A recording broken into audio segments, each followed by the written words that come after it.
तर आता वळूया आपल्या आजच्या तिसऱ्या प्रेझेंटेशनकडे. तर टीम R&D थंब यांनी वर्षाच्या सुरुवातीला ॲन्युअल बिझनेस प्लॅन केला. त्या ABPमध्ये त्यांनी सेल्स वाढवायचा हे ठरवलं आणि आता सेल्स वाढवायचा तर त्यासाठी प्रोडक्शनही वाढवावं लागेल. पण आता त्यांचं प्रोडक्ट असं आहे की प्रोडक्शन वाढवायचं म्हणजे मोठा शॉप फ्लोअर पण लागणार आणि आता शॉप फ्लोअर पुरेसा नाही आहे, म्हणून आपण हे प्लॅन पुढच्या वर्षी ढकलायचं असं कारण न देता त्यांनी out of the box thinking केली आणि त्यांच्याच भोवताली त्यांनी त्यांचे क्वालिटी व्हेंडर्स डेव्हलप केलेत. म्हणजेच त्यांनी त्यांचे जी इन हाऊस ॲक्टिव्हिटीज होत्या त्या आउटसोर्स केल्यात आणि त्यांच्याच भोवताली एक इकोसिस्टम डेव्हलप केली. त्याचाच परिणाम म्हणजे त्यांना त्यांची प्रोडक्शन कॅपॅसिटी आणि त्याचबरोबर त्यांची प्रोडक्शन इफिशियन्सी वाढवण्यास मदत झाली. एकंदरीतच त्यांचा रोटासुद्धा इम्प्रूव्ह झाला. तर जाणून घेऊया टीम R&D थंबकडनं त्यांचा हा संपूर्ण प्रवास. एक जोरदार टाळ्यांमध्ये स्वागत करूया टीम R&D थंब यांचे. Good afternoon to one and all. मी मेघना पवार. मी चेतन चौधरी. मी रुपेश रकिबे. विजयपथ 2025 मध्ये आम्ही तुमचं स्वागत करतो. First of all I would like to thank TLC for giving our company R&D Thumb India Private Limited the opportunity to present ourselves on this platform. Konark Global Group Company under आपण 3 verticals मध्ये काम करतो. First, Konark Engineers, which is a trading and services vertical. यामध्ये आपल्याकडे 5 कंपनीजची authorised dealership आहे. First, Thermax Limited for boilers. Second, Atlas Copco for compressors. Third, Advanced 2020 for cooling towers. Fourth, Kirloskar Brother Limited for pumps. And fifth, Grundfos for pumps. Second, Konark Fabtech, a project vertical, which is a IBR certified company. यामध्ये we are specialized in balance of plants, installation of boilers, compressors, heaters, and utility pipings. Third, R&D Thumb India Private Limited, a manufacturing vertical which is ASME and U-Stamp certified. या under आपण process equipment design and manufacture करतो. त्यामध्ये heat exchangers, distillation columns, pressure vessels, air receivers, deaerators आणि agitated reactors. We cater to following segments, ज्यामध्ये oil and gas, agrochemical, chemicals, aromatics, pharmaceutical and paints and adhesives. आम्ही project बिझनेसमध्ये काम करतो, त्यामुळे manufacturing plant जर मोठा असेल तर सेल वाढण्याची संधी खूप मोठी असते. एका POच्या अंडर नंबर ऑफ इक्विपमेंट असतात, त्यामुळे कस्टमरला सर्व इक्विपमेंट एकाच वेळीच पाहिजे असतात. त्यामुळे शॉप फ्लोअरचा लोड हा कायम व्हेरिएबल असतो.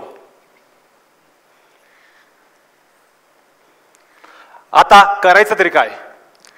आता आमच्या टीमने नक्की केलं तरी काय बघूयात. संधीचा वापर करून विजयाच्या मार्गावर मार्गक्रमण करणारी ही आमची टीम. चेतन ऊर्जावान आणि नवीन कल्पना मांडणारा प्रोडक्शन मॅनेजर. रुपेश अनुभवी प्रोजेक्ट मॅनेजर, थोडा गंभीर पण निर्णयक्षम. मेघना अचूक ऑब्झर्वेशन करणारी आणि संयमित धोरण सांगणारी QA आणि operations coordinator.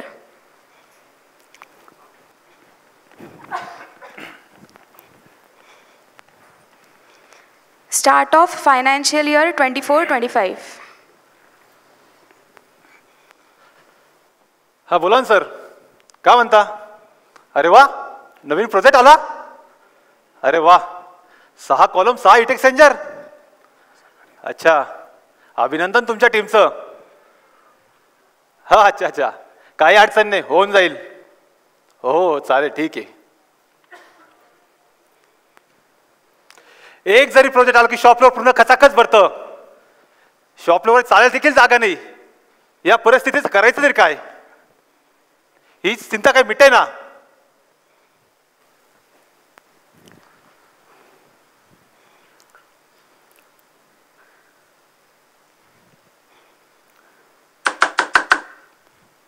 May I come in sir? हो ये ना Chetan. Good afternoon Rupesh sir, कशा आहात तुम्ही? अरे काय सांगू तुला, आत्ताच आपल्या सेल्स इंजिनियरचा फोन येऊन गेला. तो बोलला एक नवीन प्रोजेक्ट आलाय, त्यामध्ये 6 कॉलम 6 हीट एक्सचेंजर आहे. अरे वा, खूप खूप अभिनंदन सर तुमचं. अरे हो, ते सर्व ठीक आहे, पण शॉपमध्ये चालेल देखील जागा नाही. मला तर काही समजे ना काय करावं.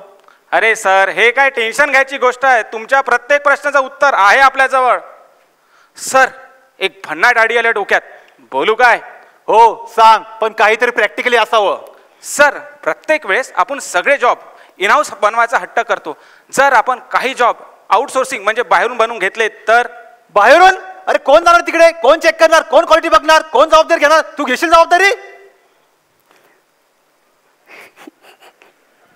सर, मैं हूं ना. 1 week later.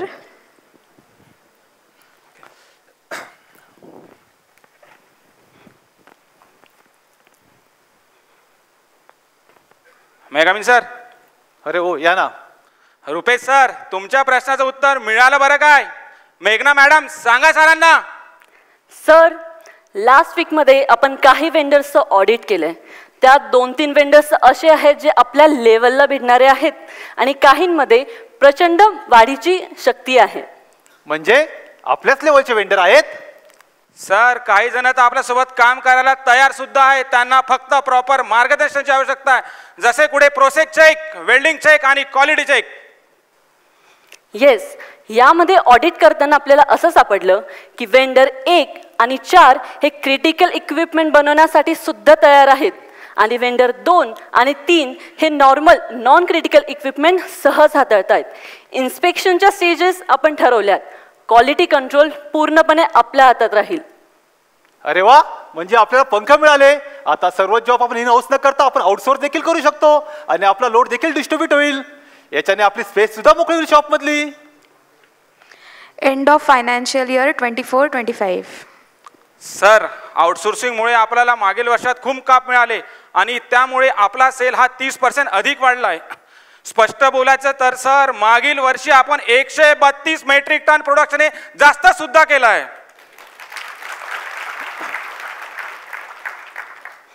फिक्स्ड कॉस्ट तेवढीच ठेवून आपण जास्त इक्विपमेंट बनवले आणि जास्त प्रोडक्शन केलं.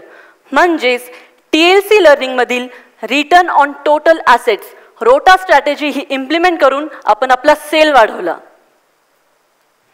खरंय, मी आधी याला विरोध केला होता, पण आता एकदम विजयपट ठरलंय. म्हणून तुम्हाला सर्वांना सांगतोय, मोठे उत्पादन खाली मोठ्या जागेत नाही होतं, मोठ्या विचारांनी होतात.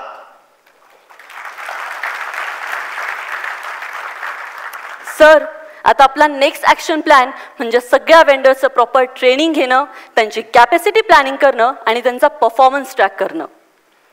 Absolutely. Let's not just outsource, let's build a Konark ecosystem. आम्ही फक्त उत्पादन करत नाही, आम्ही क्षमता निर्माण करतो. विजयाच्या मार्गावर.